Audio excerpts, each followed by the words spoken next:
zvemberi makasi asi chenjera kutsika chivi.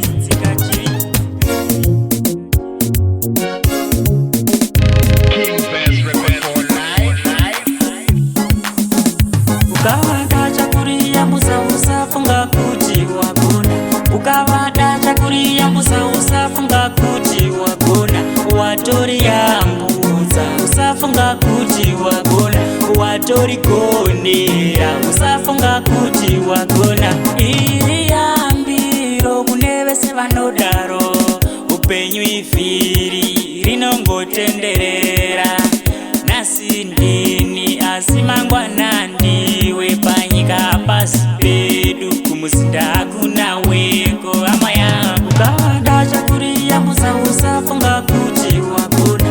Ukavada chakuriya musa usafunga kuti wagona.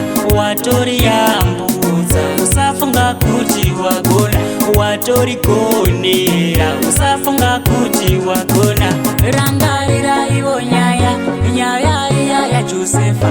Rangarira iwo nyaya iya ya Josefa. Madzikoma ake Josefa akamutengesa asi akazobatsira kumusha kapinda nzara hama. Ukavada chakuriya musa usafunga kuti wagona. Ukavada chakuriya musa usafunga kuti wagona. Watoriyambudza usafunga kuti wagona. Watorigonera usafunga kuti wagona. Iyambiro kune vese vanodaro upenyu ifiri rinongotenderera.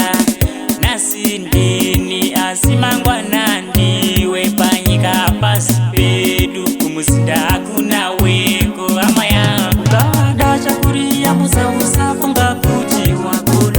Ukavada chakuriya musa usafunga kuti wagona.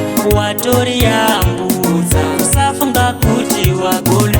Watorigonera usafunga kuti wagona. Ukavada chakuriya musa usafunga kuti wagona. Ukavada chakuriya musa usafunga kuti wagona. Watoriyambudza usafunga kuti wagona. Watorigonera usafunga kuti wagona.